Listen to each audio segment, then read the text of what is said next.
Rasoir TV. We want the world. The solution of all troubles. Rasoir TV. Uno musi mu kiganiro cacu twagendeye centre yitwa Care Connect Physiotherapy. Twakiriwe na la fondatrice w'iyi centre, reka atuyagire gato anababwire nyene yitwa yipresente gatoya, atuyagire sur le métier de kinésithérapeute ici au Burundi, ababwire les services qu'on peut rendre. Elle va se présenter abayagire gato akazi kiwe, ico yobamarira, ico yobafasha, abasigurire ku badatahura physiothérapie, kinésithérapie, ivyo vyose. Reka tunakire rero. Jewe nitwa Arlette Irankunda, je suis physiothérapeute ou kinésithérapeute. Je suis diplômée avec un master en physiothérapie, option neurologie. Naronkeye mu Buhindi après 7 ans d'études. Nkaba ndi la fondatrice wa Care Connect Physiotherapy. Ku batabizi kinésithérapie cyangwa physiothérapie, c'est une science paramédicale ifasha abantu pour retrouver le maximum de leur capacité, no kuvuga kugira basubire baronke inguvu, baronke ubushobozi bukwiye kugira bashobore kurangura imirimo yabo ya misi yose, no kuvuga ushobore kubyuka mu gatondo, ushobore kwibrosa amenyo, ushobore koga, ushobore kuja ku kazi, ushobore gufata bus, ushobore kunyonga umuduga. Donc abantu baza kuturaba nivyo tubafasha kugira ubuzima bwabo busubire basubire ubuzima busanzwe.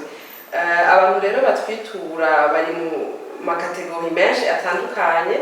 Hariho abaza bafise ububabare, bakaza bafise ububabare bw'umugongo, ububabare mu mavi, kw'izosi, mu bitugu, canke hakaza abantu bafise ingwara bamaze kuba diagnostiqué n'abaganga, ugasanga hariho nk'umuntu yagize nka AVC canke umuntu yagize accident de la route akamugara mu nyuma, canke umwana afise ikibazo ca development, ugasanga umwana arageze nko ku mezi 3-4 ntarashobora, inzozi ryiwe ntirirakomera, canke ugasanga umwana igihe ariko aravuka, donc ariko hajya umwana ariko aravuka baramukweze nk'ukuboko ugaca usanga aramugaye après ça, canke ugasanga ni nk'umuntu akuze ariko aratambuka mw'ibarabara arahinyagara hama aravunika ukuboko etc. Donc abantu baza bafise ububabare butandukanye bwo ku mubiri, hanyuma tukabafasha kugira bashobore gusubira kubaho, kugira ubuzima bworoshe, ubuzima busanzwe bwa misi yose. Muratubwiye muri description y'ibyo mukora y'amaservice mutanga, réadaptation pour les petits, ku bana batoya. Ego. Akenshi abavukana par exemple bafite nk'ikirenge kiri un peu mal formé, nawe ni murabagira les chaussures orthopédiques cyangwa muragira réadaptation par rapport à ça? Comment ukungene mufasha umwana mutoya ni gute?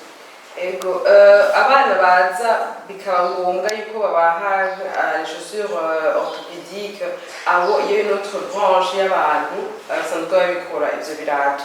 Rero araza iwacu tukaraba tukabona yuko afise ikibazo cyangwa kiriya, cyangwa ugasanga umwana afise les pieds plats, kuko iyo umuntu afise ikibazo mu kuguru ça affecte umubiri wose. Donc ugasanga démarche yarahindutse, ugasanga umutumba urahengamye, donc ca tumurungika aho basanzwe bakora ivyo birato orthopédique, hanyuma en même temps pour compléter akabandanya agira kine ngaha kugira dukosore iyo posture yiwe, dukosore ukuntu usanga atambuka, hanyuma umwana agasubira akamera neza.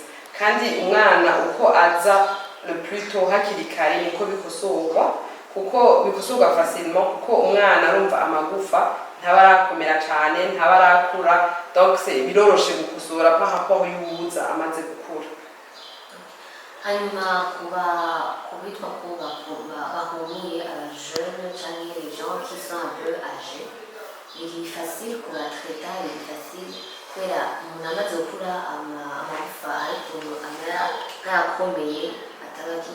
So la rééducation, est-ce que abantu barayijukiye, arabona yuko ati simerewe neza ngaha, hama il fait appel à vous?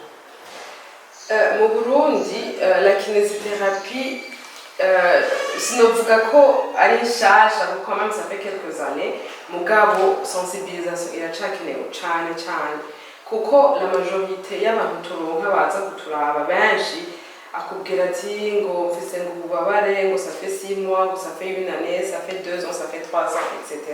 Donc ni bake baza kubwira ati iki kintu canshikiye haciye 1 semaine ou 2. Donc pour vous dire que bakeneye kuba sensibiliser rero iyo umuntu atwituye amaze igihe kinini na rééducation donc iramara umwanya munini ego donc bica bimusaba plus d'efforts de sa part natwe urumva tumuréduka tukamwitaho cane kugira dushobore gukosora ibishoboka.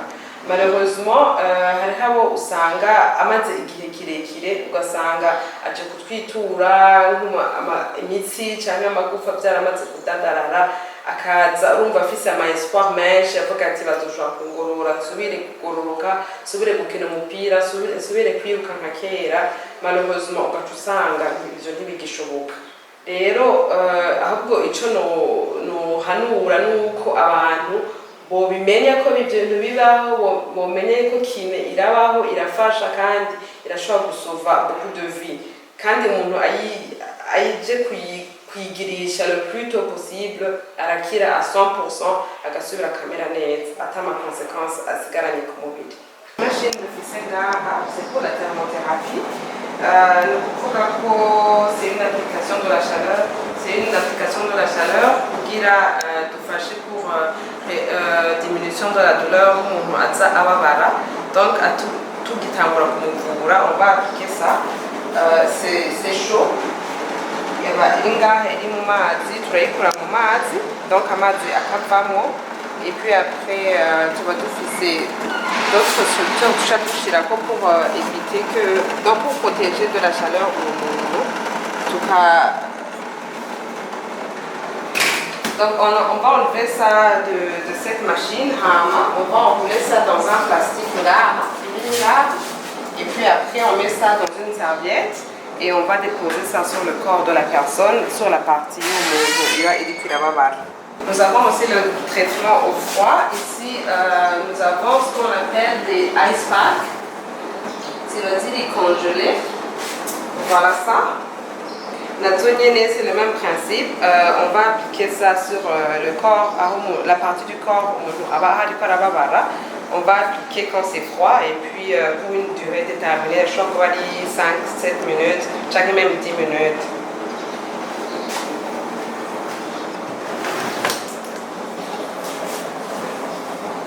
Sur le traitement au chaud, au froid, ni par exemple, il y a des accidents, il y a ces douleurs, il y a sur quelle partie du corps exactement? Chaque moment, afficher une douleur, il m'a dit qu'il est. Pour le traitement au froid, tu connais chaque moment. Afficher une douleur, il m'a dit donc vous gagnez 1 semaine, 2 semaines ou même 3 semaines. Donc, on a dit que tu l'as fait pour avoir le mugongo, avoir la pivi, avoir la épaule. Akavuga ati maze nka 4 mois mbabara nk'uyu tugira application ushodon dukoresha thermotherapie. Mugabo muza atubwira yuko yaragiye muri sport ejo hamatasha taracumbagira canke yaratsitaye yarahinyagaye azabona kugurukura vyimvye nk'uyo on va appliquer le froid. Donc bimwe tugira ngo twivure mugira jean on a des chocs mu n'ibi umva fashe nk'ibarafu tuse mugira akayishirako nico kimwe naho bibafasha. Ego urashobora gukoresha ibarafu mugira ugafata nk'amaglaçon ukayashira muri umupira uri en coton, donc ajya amaglaçon ukayashira mu mupira en coton et puis ugaca wappliquer sur la partie qui fait mal. Canke ku muntu ukorera usanga badafise akantu gakora amaglaçon mugira urashobora gufata quelque chose de froid kivuye muri freezer canke congélateur ugafata nka un paquet irimo nk'ubushaza cyangwa ugafata une bouteille d'eau ya kinju washizemo amazi ugashira muri freezer et puis tu appliques sur la partie qui fait mal. Y a-t-il une technique, une manière umuntu yapika neza ashobora kubyikorera wenyine mugira atarinze kubahamagara cyangwa iki juste des petits soins umuntu ashobora kugira wenyine à la maison atarinze kujya kazi? Y a-t-il une manière précise où il fixe ça pour Ok. Pour l'application, en fait, au Kibabara, l'application du chaud et du froid, pour le choc, Mugabo, quand la douleur continue, il y a quand même beaucoup de consulta mukine, akakurabira si atakintu coba cyabaye endommagé canke ata une lésion quelconque kuba wagize ugasanga ya ligament qui s'est déchiré, canke tout simplement un muscle qui a une inflammation. Donc après, on va appliquer le chaud, le froid, quand la douleur ne diminue pas, c'est toujours conseillé de se faire consulter. Tu vas fâcher, bitariya grave.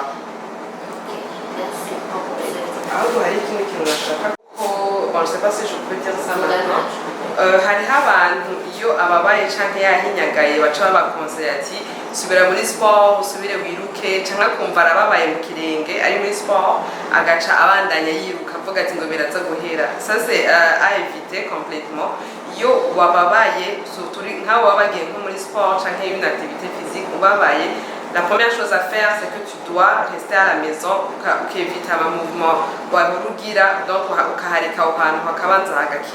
avant de recommencer à faire du sport. Une des salles de traitement ou de rééducation. Aha niho tuvurira abantu bafise ububabare butandukanye, abafise ububabare bw'umugongo mu kubavura bumva bararyama ngaha ku gitanda. Hanyuma muri ico gihe tuba dukeneye kugira traitement yita antalgique, ni ukuvuga kubavura ubwo bubabare. Muri ico gihe turakoresha amamashini ari ngaha atandukanye. Amamashini uko ari atatu afise akoreshwa uburyo butandukanye kandi akoreshwa pour amadouleur atandukanye. Hanyuma turafise ikindi ngaha twita table de traction.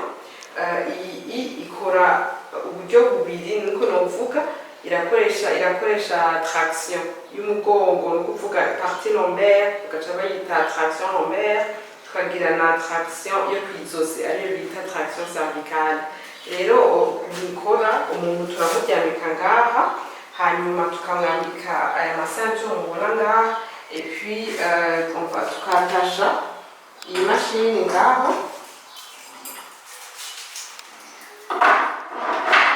Turakasha imashini ngaha kuri iyi ceinture, hanyuma iyi mashini tukayishirako tukayiregla amaparametre atandukanye, ni ukuvuga umwanya iza kumara, eske iza gukwega, iza kwapika iyo traction ingana gute, ibiro bingahe, byose imashini irabikora hanyuma ikagira iyo traction.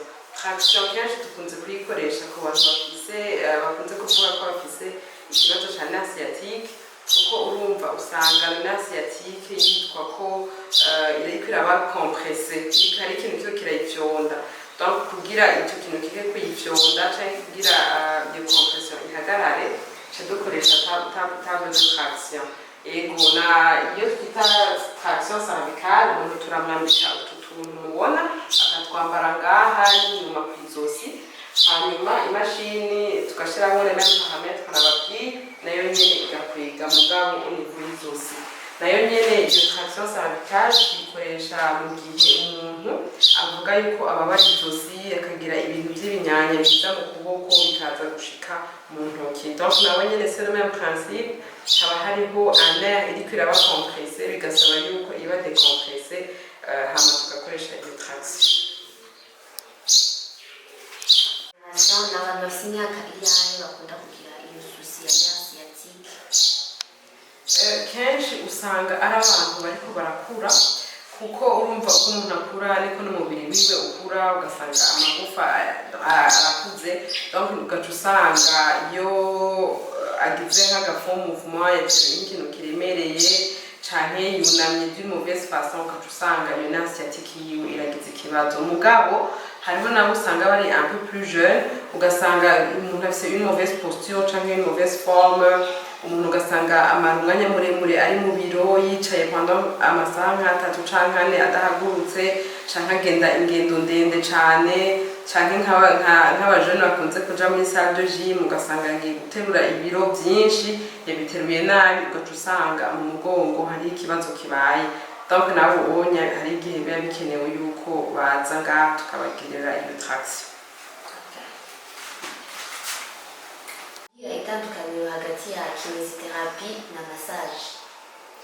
Ego, kinésithérapie, c'est une... donc, muri kinésithérapie, turakoresha plusieurs techniques. Turakoresha des techniques de massage, turakoresha aussi des exercices, turakoresha aussi un traitement avec des agents physiques. Ni ukuvuga turashobora gukoresha l'électricité, turashobora gukoresha l'eau, turashobora gukoresha n'imiti de temps en temps. Donc, umuntu ashatse kumenya différence entre les deux, nuko juste yo massage, c'est une des techniques que les kinésithérapeutes utilisent. Un massage. Massage nayo, massage c'est juste, donc c'est une technique ishobora gukoreshwa que ce soit pour la relaxation, cyangwa que ce soit pour le traitement, donc pour un usage thérapeutique. Hariho aho usanga umuntu akenera massage de relaxation, ni nk'ujya kubwira ati ndarushe maze umwanya munini ndi stressé n'akazi, donc uyo ugasanga aragiye ahantu bamugirira iyo massage de relaxation.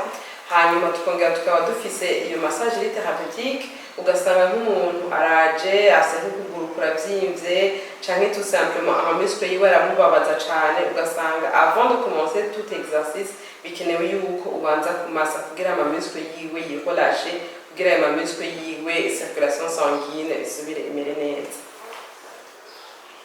Et de même, uvuga ko wayinjiyemo ryari? Qu'est-ce qui t'a poussé à faire les études dans ce domaine? Jewe novuga yuko le domaine nayinjiyemo exactement en 2013 kubera ko je voulais étudier quelque chose donc idahari kitari répandu cyane mu Burundi. Ico gihe jewe banashima natanguye amashuri ya physiothérapie, ntazi neza la physiothérapie mu Burundi c'est comment canke bayigirira hehe, mais après au fur et à mesure nagiye ndavyiga ndiko ndabikunda, je me suis renseignée et j'ai découvert quand même qu'il y avait quelques physiothérapeutes bari basanzwe bari déjà sur le terrain. Hari abakonfrère bayo b'abandi bakinésithérapie ngaha mu Burundi mukorana basanzwe bahari qui vous ont inspiré à faire la carrière? Quand même, bon, il y a des kinésithérapeutes, d'autres kinésithérapeutes sur le terrain. Mugabo, itumuvyagumye ntangura kuvyiga, c'était pas à cause de cela kuko jewe ngitangura kuvyiga nta mu kinésithérapeute n'umwe twari tuzinanye. Nagiye kubamenya mu nyuma, maze kuba aba collègues, maze kuba aba confrères, umva ego nuko twamenyanye. So, on est face à une jeune fille très intelligente, très talentueuse, quand elle est passionnée, elle explique vraiment. So, on a connu un service et la physiothérapie, kinésithérapie.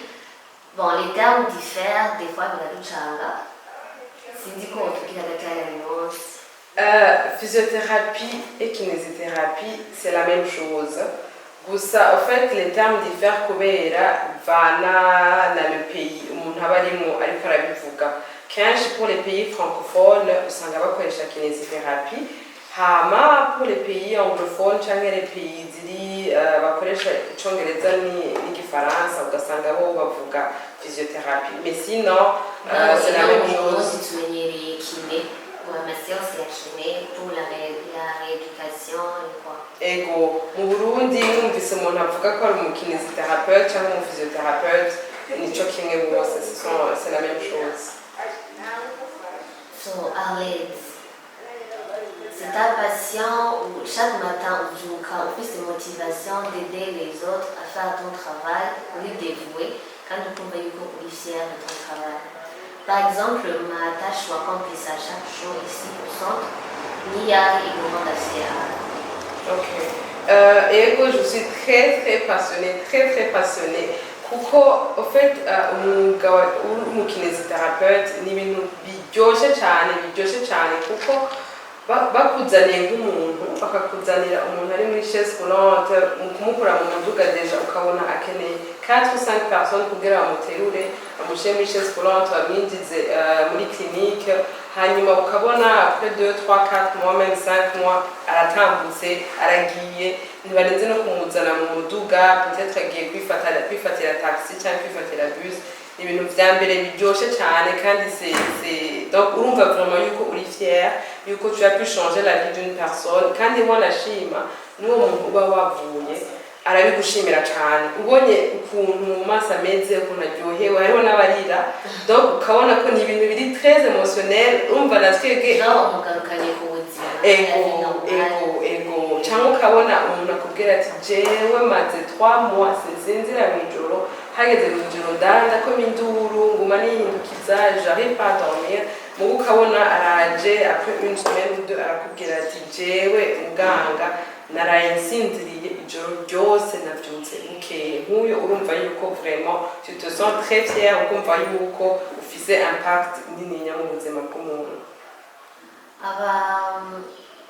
abo mukunda gukorana nabo n'abahumure ni quel type d'âge abo dukorana novuga yuko dukorana n'abantu b'imyaka yose turafise abana turafise abajeune turafise abadolescents turafise abahumure abakuze cyane donc turafise tous les ubu turafise umwana wa 3 ans turafise wa 7 ans turafise wa 16 ans 18 ans hariho n'abo dufise bafise dans la trentaine 65 ans ubu unya turafise n'umuntu afise 87 ans ni wakuze muri bose pour l'instant donc pour vous dire que twakira abantu b'imyaka yose nta n'umwe dukumira kanatsinda ikenerwa n'abantu b'imyaka yose ntiraba ati ufise imyaka ini kuko ingwara bumva ziri kwinshi kandi ziva ku bintu byinshi bitandukanye ugasanga abadukeneye n'ab'imyaka iyo ariyo yose mukunze gukorana n'abantu bose ingorane yawe akenshi murana n'abantu abenshi n'abafise ikibazo c'umugongo n'ikibazo co mu mavi cyane cyane hariho ikintu abantu benshi bakunze kwita ngo ni nerf sciatique rero abafise ico kibazo baraza ku bwinshi nabo nyine bakavugwa bagakira bagasubira bakamera neza kandi bakanabidushimira yuko ububabare cyangwa gucumbagira bari bafise vyaheze nta bantu barabatinya kubegera ko bose bafite utwo patwe mu biro yabo cyangwa murazimvye cyangwa nta kamaro nyene sensibilisation muramwigenza gute hariho abatinya n'ivyo batinya kuza kubera ububabare kavuga ati mbega ninagenda ubwo ntiyabava bambabaza canke akavuga ati uburyo mbona atari ikirenga mugabo turagerageza kuko turatanga ngaha mu matarifu dutanga il y a des possibilités de réduction donc umuntu aje bivanye n'ikintu agwaye bivanye na nombre de séances akeneye turatanga possibilité de réduction hanyuma sensibilisation nayo tuyigira uburyo bwose bushoboka tugakoresha ama réseaux sociaux turi sur toutes les plateformes turi kuri Twitter turi kuri Facebook turi kuri Instagram turi kuri LinkedIn turi kuri donc en tout cas turi sur presque toutes les plateformes si je peux le dire ainsi rero turagerageza tukaza turatanga ama information uko dushoboye kuri ayo ma plateforme hanyuma tukagerageza no kugira le bouche à oreille n'abaganga tukavugana kugira tubagire yuko duhari dushobora gufasha bashobora kuturungikira abagwayi babo tukabafasha pour compléter mu gihe bikenewe hanyuma tukagerageza no kuza turaja ku ma chaîne nk'aya iwanyu chaîne YouTube canke ama blog ari sur internet bakagerageza tukagira ibyo dukora kugira nabo badufashe kubimenyekanisha hama benshi babimenye hama baze baratwitura biba bikenewe ku muntu yifuza kuzogira amashuri ajyanye n'ibintu kandi bantu bari passionné conseil mubaha ni yawe conseil nubaha nuko d'abord utegerezwa kuba uri umuntu ari passionné utegerezwa kuba ari umuntu witanga utegerezwa kuba ari umuntu ari patiente kuko c'est pas nta remède miracle tugira ni ibintu bisaba yuko uba uri umuntu ari patiente kubera ko hariho umuntu ashobora kuza kukwitura ugasanga traitement yiwe izofata nka 9 mois izofata nka 10 mois donc il faut kuba uri umuntu atadebukirwa vyoroshe hanyuma ukaba ari umuntu kandi uzi ko ufise ingufu kuko birakenera ingufu hari igihe hashobora kuza umuntu afise ibiro vyinshi ugasanga utoza guterura ukuguru kwiwe ntashobora kugufasha, donc ivyo byose ukamenya yuko donc ukoresha inguvu. Ego Sur part votre travail, à côté de ça, muragira namwe physique, entretien physique, kugira. Donc votre travail nécessite vraiment d'avoir beaucoup de force. Ego birakenerwa cyane, birakenera yuko ugira entretien physique. Ego kuko y a même des études qui prouvent que mu bantu bagwara umugongo bakiri bato, les physiothérapeutes ou les kinésithérapeutes en font partie. Donc uriko uravura umuntu udafise la technique appropriée, umugongo wawe uravyumva après un certain moment. Donc birasaba yuko uzuragira ama exercices de renforcement, ukaraba ko flexibilité yawe imeze neza kugira nanone n'abantu uvura ubahe le maximum de tes capacités. Ntabahora bamuroduta kubera mwebwe jeune fille bamutinya babarantinya bakavuga ati ntabyo bishobora ntiyogira iki. Gute mu kazi kawe ufacinga ukaba endurante, tu continues à travailler? Oya nta bantu novuga banka ko tubavura peut-être kubera ndi umukobwa canke kubera bibaza ngo ntavyo noshobora, ahubwo plutôt kenshi baratangara bakavuga ati uracari muto ubishobora gute, canke umuntu akambwira ati ugiye twavugana kuri telefone sinari nzi yuko t'es aussi jeune. Ego donc ugasanga ils sont étonnés kandi heureusement canke iciza cavyo nuko mes actions uko ndabavura donc byama bigenda neza. Kuvuga yuko j'ai fait mes études, narize imyaka itari mike kandi ndavyiga ndabikunda ndabiperfectionna. Donc ça fait que les services que j'offre c'est une bonne qualité. Donc en plus d'être surpris niyo myaka baraza bagatangara ati muganga rega wankijije maintenant je peux marcher singicumbagira. Donc ugasanga umuntu araryohewe gutyo hamaga akazana n'abandi hari abamaze kwivuza ngaha ugasanga le mari yarivuje hamarazana madame wiwe canke umwana yarivuje hamarazana umuvyeyi wiwe. Donc tout ça montre que quand même ibyo dukora ça marche. Expérience imaze kugira muri travail yanyu y'abamaster ni yayo? Patient mwaba mwarakoranye nawe mukavuga ati ça c'était un défi kandi j'en suis fière? Ego novuga ahubwo yuko les défis c'est tous les jours kuko nkuko nabivuze la kiné n'est pas très répandue. Hariho abaza acumbagira carrément acumbagira akubwira ati jewe biranse ntibikunda, mugabo ugasanga agize les sciences kiné duhejeje akubwira ati ni sawa nasubiye kugira sport canke nasubiye muri ka kabutike kanje dushobora kudandaza canke nasubiye kuza ndaherekeza umwana wanje kw'ishuri. Donc tout ça c'est nivyo la vie de tous les jours yacu nuko imeze. Ego So Arlette, à part la vie de kinésithérapeute, vous faites quoi de votre temps libre? De mon temps libre, une autre passion fixe,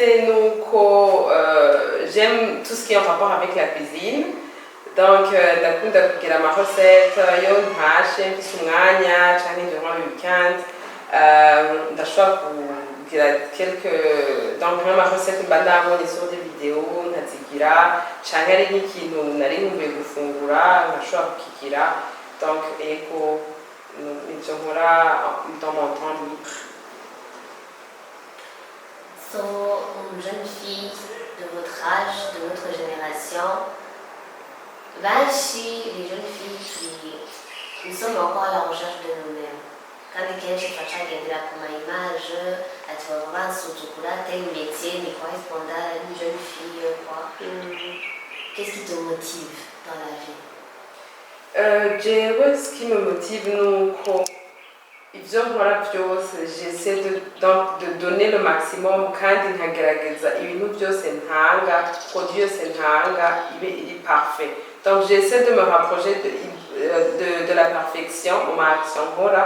Ni ukuvuga yuko uje kwivuza ngaha je vais faire tout kugira ndaguhe le maximum ushobora, je vais tout faire kugira ushobore retrouver le maximum de capacité zishoboka nimba ari une recherche canke un papier que je suis en train d'écrire, un papier scientifique, je fais les recherches ngatanga le maximum. Donc ngerageza yuko donc le travail que je donne yama donc il y rapprocha de la perfection le plus possible. Inyuma y'amashuri yanyu ndetse muri andi après avoir obtenu votre master mwaciye mutanguza iyi centre mu ntango ryo gutanguza iyi centre cyagenze gute? Mu ntango d'abord il fallait faire les démarches zijana no kugura cabinet parce que il y a hariho ama recommandations or requirements bisaba yuko ufise canke wujuje no kuvuga inzu ifise amadimension akwiye ukagira des équipements zikwiye ukagira donc ivyo baba bagusavye vyose ukabironka. Donc quand je suis arrivée naciye ntangura kubirondera buhoro buhoro, hanyuma après j'ai commencé les démarches ndazitangura et puis les démarches bampaye ama autorisation ama visite akenewe bayagize ngaha babona ko mfise ibisabwa vyose barampaye autorisation et puis on a commencé à travailler. Umuntu akeneye vos services murafite numéro de contact yoshobora kwihondaganya physiquement sur place. Adresse ya Care Connect Physiotherapy mwibabwira aho iri situga i Bujumbura. Connect Physiotherapy dukorera Kinanira 3 avenue Kigabiro numéro 5. Hanyuma kuboba batamenye avenue Kigabiro ahitumbereye uvuye muri ville umera nk'uja mu Kanyosha urenganye École Internationale ni pavé ikurikira à gauche. Care Connect Physiotherapy ni portail ya gatatu à la gauche. Twatembereye muri centre ya Care Connect Physiotherapy twabonye différentes machines, twabonye différents services, twahuye n'abarwayi twasanze ngaha aho twasanze bariko barafasha nk'uko babikora mu buzima bwabo iminsi yose. Message utanga ku batazi yuko iyi service ihari ngaha mu Burundi ni iyahe? Message numvaha nuko bomenya yuko kinésithérapie, physiothérapie irahari kandi irakora kandi ça marche kandi umuntu wese twakira abantu b'imyaka yose ntihagire uzokwitinya mvuga ati mbega nogenda hariya est-ce bazomvura. C'est mieux de demander uwo umva afise impungenge canke afise ibibazo turafise service d'accueil hajya ibibazo byose mwo mufise barabishura hanyuma bakababwira ati ego icyo kibazo mufise turakivura canke bibaye ngombwa tukababwira ati no banza mugende muce kwa muganga kanaka turabaha ama recommandation y'abaganga batandukanye tukabadirija aho botumbera hanyuma bavuye kwa muganga bibaye ngombwa akabarungika ngaha bagasubira bakagaruka. Mukeneye plus d'informations sur Care Connect Physiothérapie, il y a leur site Instagram, leur site Facebook. Pour les séances de kinésithérapie, il y a des gens baba baragize des blessures psychologiques batarakira état yabo barimo. Est-ce que hari psychologue mukorana nabo mubandika canke mwebwe murabakompanya psychologiquement? Psychologue turatangura gukorana mugabo iyo hari umuntu tubona yuko akeneye izo service turamugira une recommandation akagenda kuraba umu psychologue. Mugabo sino mu matashi y'umu kinésithérapeute harimo gutanga un support émotionnel kuko umuntu atwituye hari igihe usanga azokenera amaseanse menshi ari ibintu bituma umwanya muremure donc ukabimusigurira buhoro buhoro ukamwumvisha yuko atari ibintu vyihuta yuko yoba patient kandi yuko ikintu ushizemo effort les résultats sont toujours là. Donc ashizemo effort bizokunda bizoshoboka.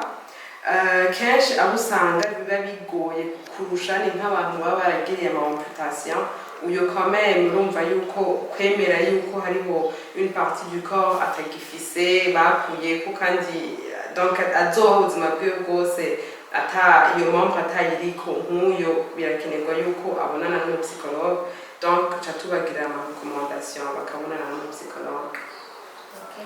Arlette turabashimiye kubona mwaduhaye umwanya mukaganira natwe mukatuyagira sur votre métier. Abantu bashaka kubajwanya, abantu bashaka kubakontakta, bashaka kumenya byinshi ku byo mukora, bashaka ko mubaha izo service mubajwanya koma. Ego ndabashimiye namwe kuba mwaje ngaha mugashika mu bigo bya Care Connect Physiotherapy. Contacta turafise un numéro ni plus 257 71 127 934. Barashobora kuduhamagara canke no kuri WhatsApp iriko. Hama kandi n'abakoresha ama réseaux sociaux cane barashobora kutwandikira kuri Instagram, kuri Facebook no kuri Twitter, aho hose twitwa Care Connect Physiotherapy. Barashobora kuturungikira message turabishura hanyuma tukavugana. Tukiri hano twabwiye twagiye muri Care Connect Physiotherapy aho twayaze na la fondatrice Mademoiselle Arlette Irankunda yatuyagiye ku maservice bakora hano. Mushobora kumusanga sur les réseaux sociaux Facebook, Instagram. Hose mushobora kwiyinforma auprès d'eux bakabaha plus de renseignements et aussi un numéro de contact pour les joindre ku bantu bakeneye amaservice yabo. Hari kuri Kazayar TV channel avec Alicia, la présentatrice. Merci. Kazayar TV. We want the words. The solution of all dreams.